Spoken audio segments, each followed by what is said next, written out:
It's the Edmonton Oilers and the Florida Panthers for a chance to win the greatest trophy in pro sports. We'll discuss Edmonton's road to the final, correlations between the two franchises, and what's at stake for both teams.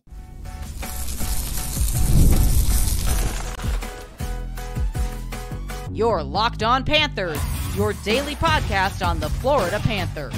Part of the Locked On Podcast Network, your team every day. And welcome into this Tuesday, June 4th edition of the Locked On Florida Panthers podcast, part of the Locked On Podcast Network, where it's your team every day. Thank you for making the Locked On Florida Panthers podcast your first listen of the day. I'm Armando Velez from the Hockey News. So you can follow me on X at Monoman12, follow the show account on X and Instagram at LO_FLA Panthers. And shout out to the everydayers who come back here and get your daily Florida Panthers fix. Today's episode is brought to you by FanDuel. Make every moment more. Right now, new customers get $150 in bonus bets with any $5 bet. That's $150 with any $5 bet. Visit FanDuel.com/lockedon to get started. So the Florida Panthers, they have their opponent in the Stanley Cup Final, which we are 4 days away from this recording, and it's just the anticipation is real for just getting there, but time off for both of these teams is going to be very crucial for both the Edmonton Oilers and the Florida Panthers. But in regards to this, let's go to the schedule first of all for the Stanley Cup Final for the Panthers and the Oilers. So game one is going to be on Saturday, June 8th. And it's going to be a 1 day gap in between games 1 and 2 and games 3 and 4. But every single game after that is when you're traveling through the two cities is going to be a 2 day gap in between. And it is the record in North American pro sports for the longest distance traveled between two teams for 2,543 miles between the two. So game one is Saturday the 8th, game 2 the 10th. Game 3 on the and 4 on the 13th and 15th, 2 day gap. Game 5 is on the 18th, 2 day gap. 21st, game 6 in Edmonton, and then if necessary, a game 7 in Sunrise, Florida. The Panthers have home ice advantage in the Stanley Cup Final, and this is very beneficial for the Panthers because, I mean, yeah, they are more than capable of winning on the road if necessary, but I mean, with this travel for both teams, it's a 6-hour flight to and from Sunrise to Edmonton, well, Fort Lauderdale, where they'll be flying out of, but 6 hours in between, and also getting acclimated to the time change too, and getting the necessary rest in between games is going to be beneficial for the players. This is all about the players. Yeah, some reporters will be going from both cities, from South Florida to Edmonton too, so it's going to be a lot of travel for those people. And there's no direct flights from South Florida to there neither. But let's discuss more about Edmonton's road to the Stanley Cup Final, where this is their first appearance since 2006. They were the first team.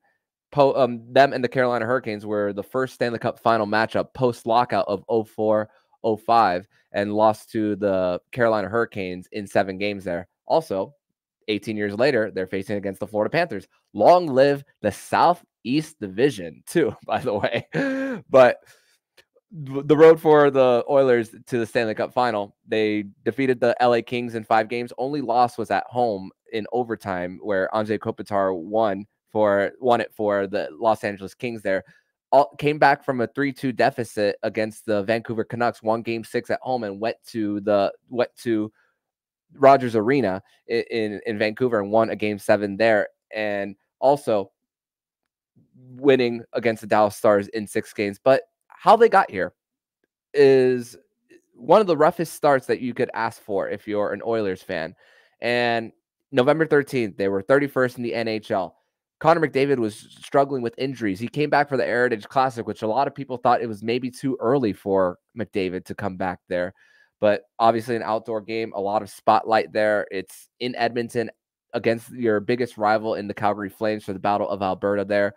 So a lot of pressure there for that. And also at the time, the Edmonton Oilers were not getting goaltending neither from their starter at the time, and Jack Campbell was placed on waivers in Bakersfield, struggled there, rebounded a little bit, but still in a tough spot. Now he's the third goaltender. And also for the Oilers, a buyout for Jack Campbell does not look bad on their cap in the coming years if you look at cap friendly. But November 13th, Chris Knobloch was hired. He was the AHL coach for the Oilers, for the New York Rangers AHL team in the Hartford Wolfpack there.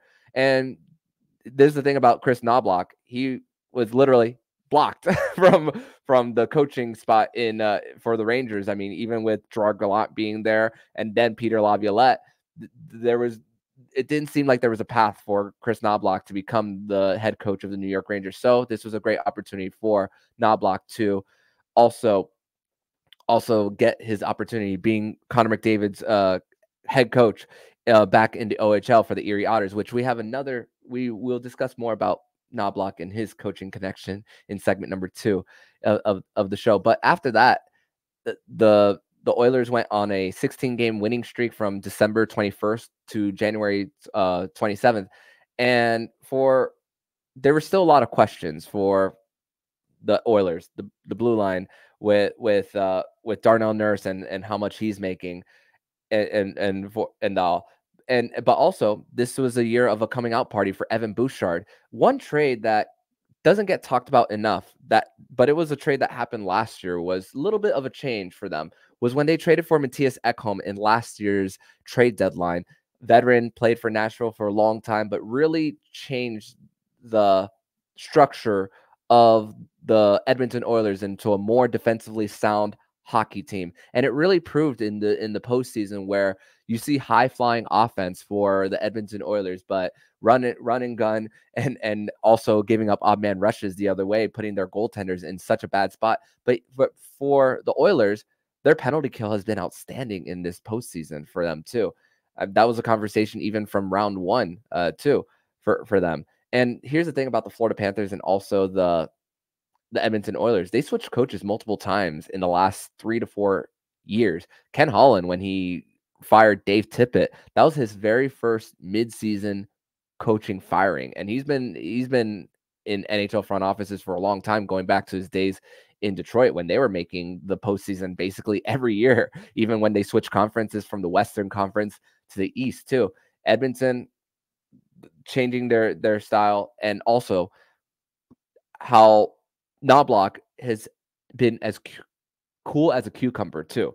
Every time the camera pans to him, he has a very calm demeanor, and had to make some tough decisions with tinkering his blue line and also putting Calvin Pickard in to start a few games for the Edmonton Oilers and putting that pressure on Stuart Skinner, which, for what it's worth, Stuart Skinner was an all-star last year in Sunrise when the all-star game was here. Again, for what it's worth, because all-stars there's not really much stock because they choose one person from every team. But still, for the Oilers, Stuart Skinner has rebounded really well every single chance he's had that opportunity for them. But regarding going back to the schedule and the distance travel between the Panthers and the Oilers there, going back to Florida, Paul Maurice was also asked about what's gonna happen in between this and the final and getting on the ice. And Maurice spoke about how it's really all video now. They know how they're in year 2 of their program.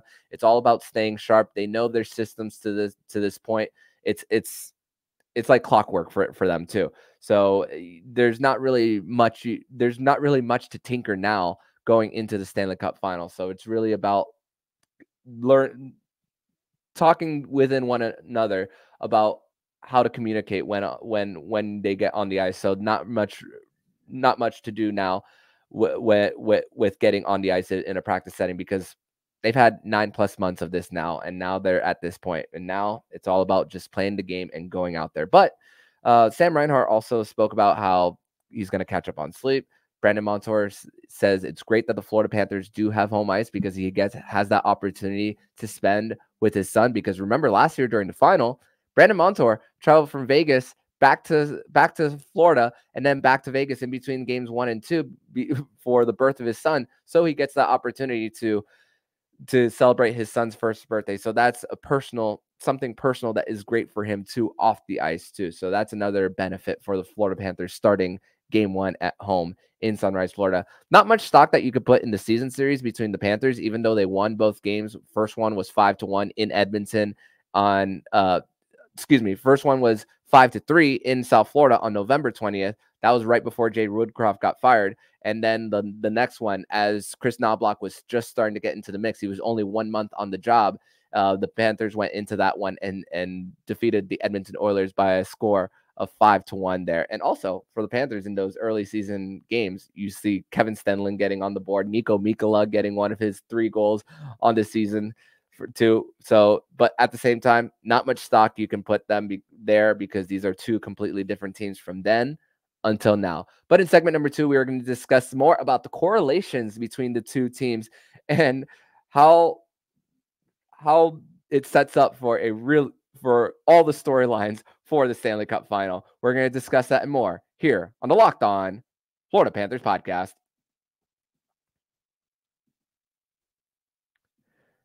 Today's episode is brought to you by FanDuel. And it's winner take all in the NBA and the NHL. And FanDuel is giving you a shot to bring home a big win of your own. Right now, new customers get $150 in bonus bets with any $5 bet. That's $150 to bet on spreads, money lines, player props, and more. So visit FanDuel.com/lockedon and make every playoff shot count. FanDuel, America's #1 sportsbook. Segment number 2 here on this Tuesday, June 4th edition of the Locked On Florida Panthers podcast. Thank you once again for making the Locked On Florida Panthers podcast your first listen of the day. And are you watching Fox Sports or ESPN or on your TV all day? Have to turn down the volume with all that shouting? Make the switch to Locked On Sports Today, a free 24/7 sports streaming channel programmed for you every day to bring you the biggest stories without all the screaming. Locked On Sports Today brings you the can't-miss analysis, opinions, and news, streaming 24/7 on YouTube or the free Amazon Fire TV channels app, part of the Locked On Podcast Network. Your team every day. And let's discuss more about the storylines and the connections between the Florida Panthers and the Edmonton Oilers, because there are so many and it's crazy. It's scary to see how many there are between these 2. And the first one is one who is not a hockey player, but one who is the great one, Wayne Gretzky, which if you are new to the sport, take away Wayne Gretzky's goals, and he will still have the most points all time in NHL history. So that's a little bit of a fact there for those who are new to the sport, which is something that I acknowledge with the Florida Panthers advancing this far for 2 years in a row. So if you're coming here for the first time, once again, welcome. But his son-in-law, Dustin Johnson, who is a Florida resident, is married to Wayne Gretzky's daughter, Paulina. He was seen at Game 4 of the Florida Panthers New York Rangers series, and he's been at multiple games there. So I wonder how that conversation is going to go. Wonder if Brooks Koepka is going to be there. Coral Springs native Lexi Thompson, who just recently announced that she's retiring at the end of the LPGA Tour season. So great to see, hopefully we get to see some of those there. But also, in back-to-back years, the Edmonton Oilers in 2010 and 11 and the Florida Panthers both had #1 overall pick for the Oilers and #3 overall pick for the Panthers. The 2010 one was Taylor Hall. For the Panthers, it was Eric Branson, which both of them didn't really last long term for each franchise. I mean, Eric Branson was a serviceable defenseman for the Panthers, but has bounced multiple teams ever since leaving South Florida. And Edmonton also had 4 #1 overall picks from 2010 to 2015, which, by the way, Florida could have had a max of 5 #1 overall picks in their franchise history and only have had 2, with Victor Kozlov getting traded to South Florida, trading to that pick to the San Jose Sharks, which then they traded to the Tampa Bay Lightning, which ended up being Vinny Lecavalier, who won the Stanley Cup for the Tampa Bay Lightning in 2004. Florida versus Alberta. Interesting connection there. But also the fact that the Panthers traded both their #1 overall picks in 2002, 2003, too, with the Rick Nash draft and the Marc-Andre Fleury draft, too, which Panthers selected Nathan Horton and Jay Bouwmeester in back-to-back years for the Panthers. But another connection is in that 2010 draft where the Oilers picked Taylor Hall, the Panthers picked Zach Hyman in the 5th round too of that same draft. Never made his Panthers debut. Right as he was ending his time in college for the University of Michigan, didn't want to sign with the Panthers. Ended up trading him to Toronto. Spent a few years there. Unfortunately, with the Leafs being up against the cap, they couldn't keep him. Went to Edmonton, thrived, and thrived even more.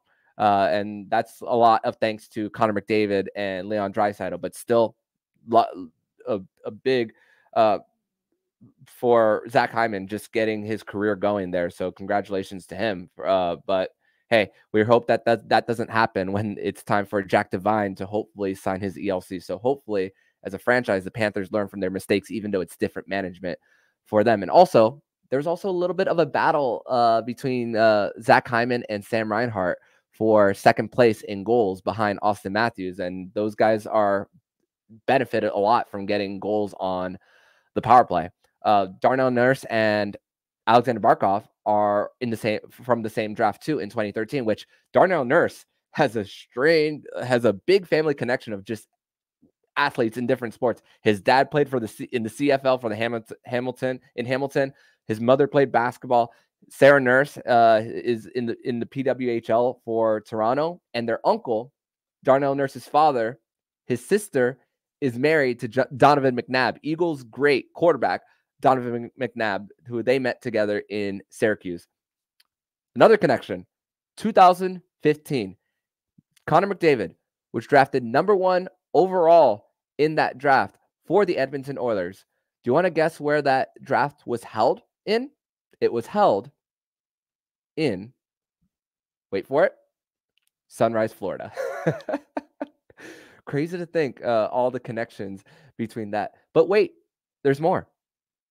Connor McDavid and Sam Bennett go back to when they were 9 years old, and they played together from 9 all the way to when they were 16 for AAA hockey U16 for the Toronto Marlboros, where also current Florida Everblade Josh Ho-Sang was on that team as well. And by the way, Game 3 of the Kelly Cup Final from Estero is on Wednesday, June 5th. Wear green if you happen to be going to that game too. But also, where 2014, this is the big one, where the first 4 picks from that draft in Philadelphia, Aaron Ekblad, Sam Reinhart, Leon Draisaitl, Sam Bennett. 3 out of those 4 guys are with the Florida Panthers, and one of them is with the Edmonton Oilers. But from that same draft are pieces from both teams too in the later rounds. Warren Fogle was drafted by the Carolina Hurricanes. He's now with the Edmonton Oilers. Brandon Montour was a 2nd-round pick from the Anaheim Ducks, now with the Panthers. Gustav Forsling was a 5th-round pick in that draft from the Vancouver Canucks, now on his 4th team, and now is signed long-term with the Panthers too. Bennett and Tkachuk were part of a team in Alberta, and now they're in a team in Florida battling against a team in Alberta for a chance for the Stanley Cup too, a team that they've had multiple battles with. Matthew Tkachuk, there's multiple videos of him and Evander Kane going after it too. And Evander Kane resurging his career after some off-the-ice troubles from his time in San Jose. Carter Verhaeghe, when he won his first and only Stanley Cup with the Tampa Bay Lightning, a Florida team, he won it in Alberta. It was against the Dallas Stars, but COVID was just beginning at that time, and that cup was won at Rogers Place in Edmonton. So the connections just continue. And if you're wondering why Sam Bennett and Connor McDavid were on the same team, but they're in different draft years, Connor McDavid was an exceptional status in the CHL, so he was playing an age above for him too. So that's another thing for him. Here's one more, or maybe a few more. Who knows?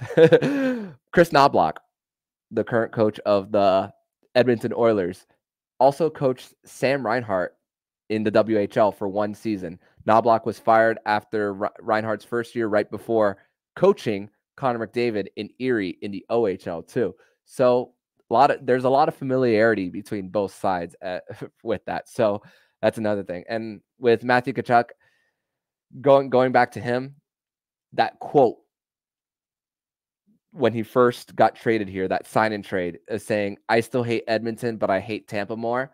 And the fact that you have a chance to win the Stanley Cup with starting off with that quote and the road to get to the cup, starting off with Tampa and possibly ending with Edmonton.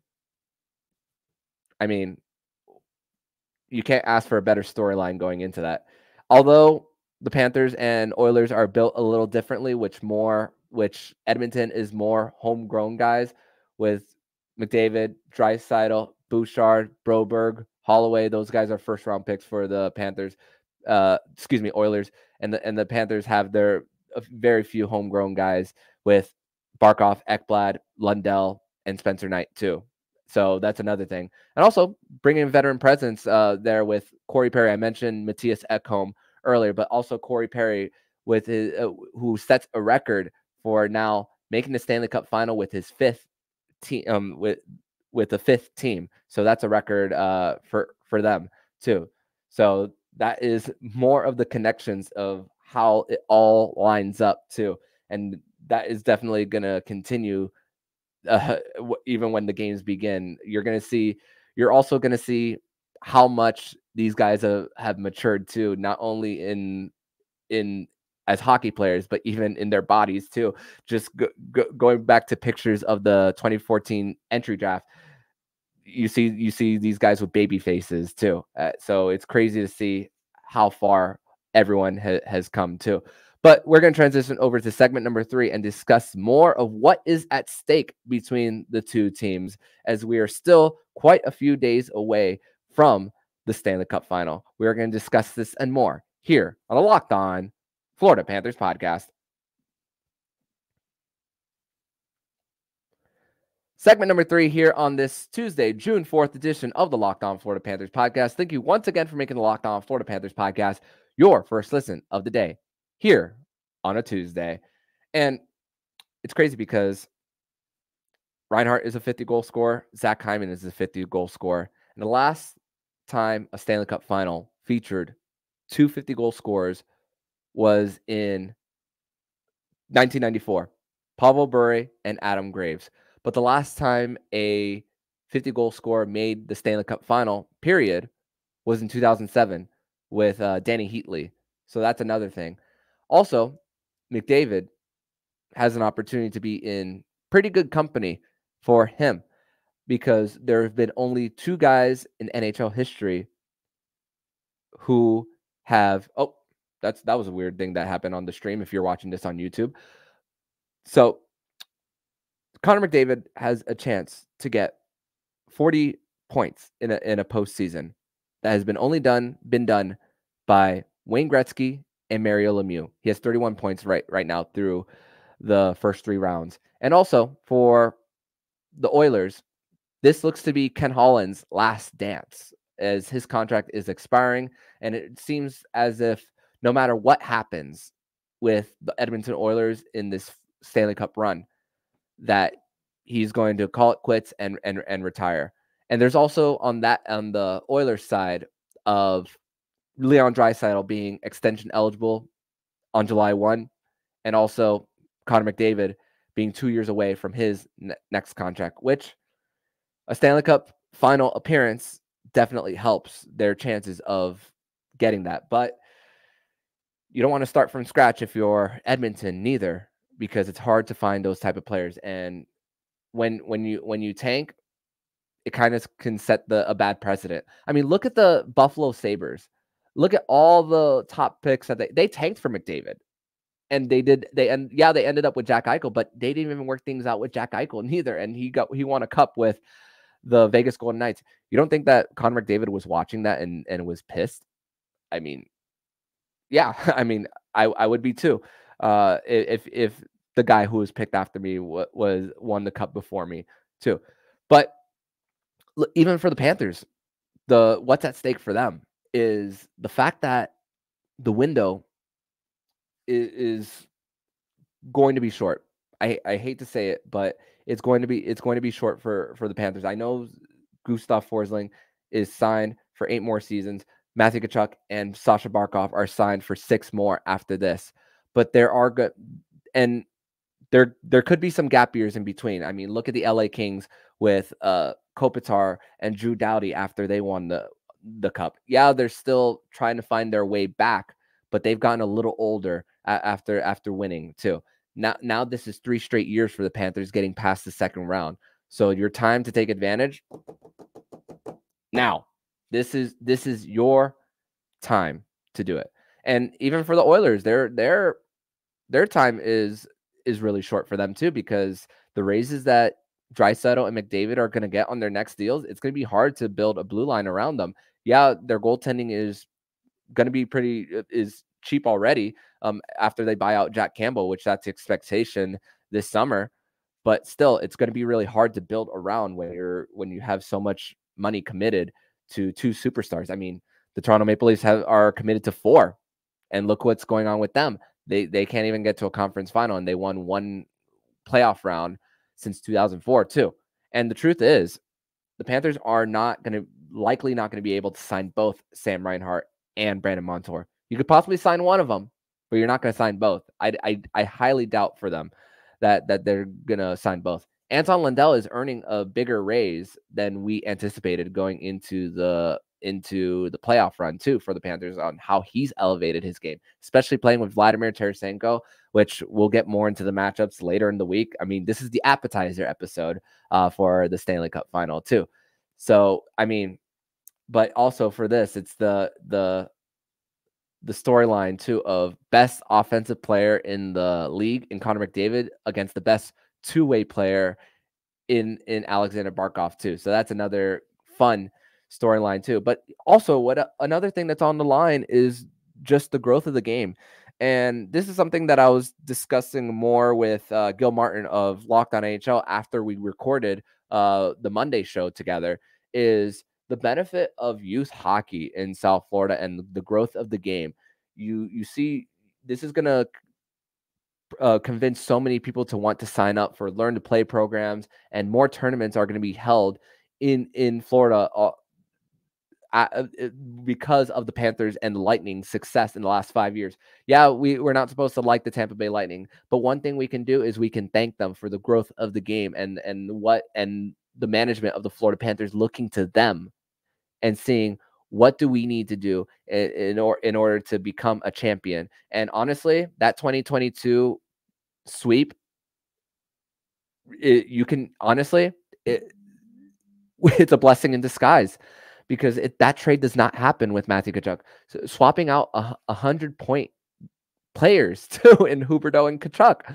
I mean, that hasn't happened since Gretzky and Jimmy Carson back in 1988 too. So another Oilers and Panthers connection. 2 big trades between an Alberta team and a southern market team too.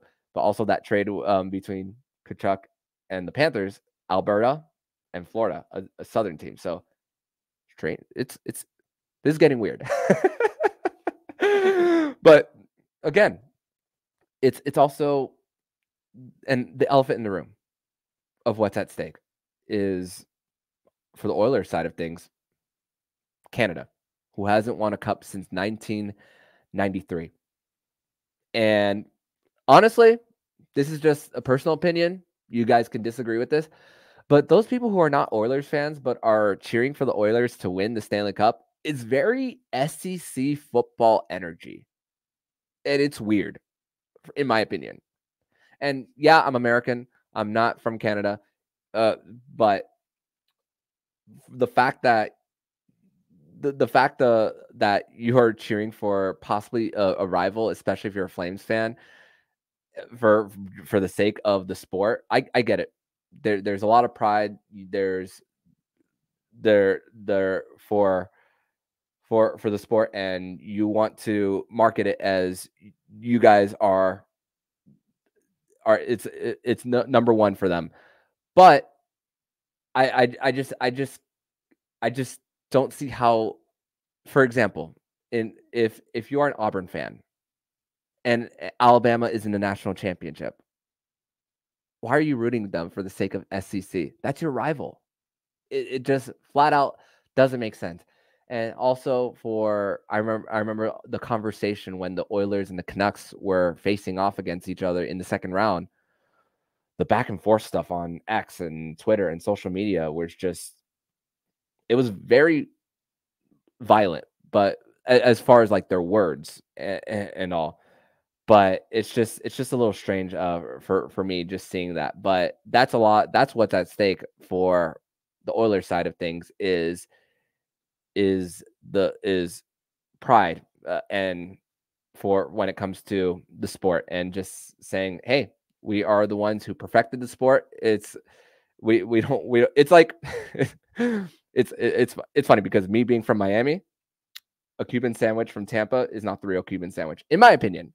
so I maybe I can somewhat get it. I'm trying to make a South Florida connection here, maybe to try to understand there, but still, it's a rival for a lot of these Canadian teams. So personally, I don't get it. But hey, it's a chance for hockey supremacy for the state of Florida, making 5 straight Stanley Cup Finals, and also a chance to grow the game outside of that, because that, at the end of the day, it's what the NHL wants.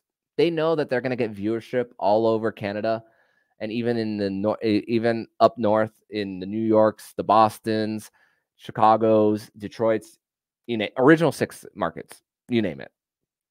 But real growth of the sport is going to happen when the teams from non-traditional markets, that is really what's going to grow this sport. And for those who are saying, grow the game, but then you see other people succeed, and then the mentality after that is like, wait, no, not like that.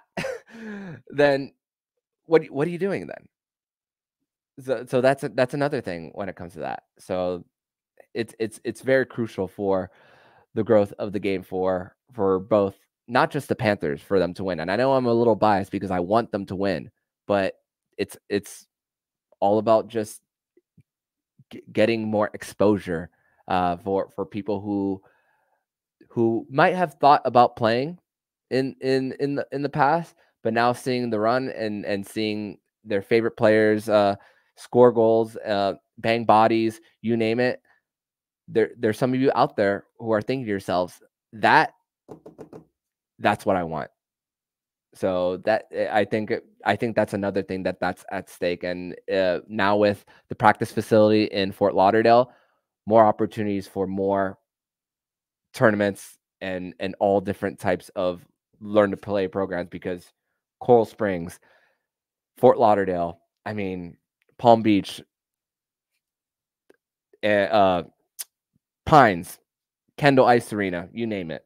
So those are the different places. But now adding that to Fort Lauderdale, which has more of the populace there, and the combination of the Panthers possibly winning the cup.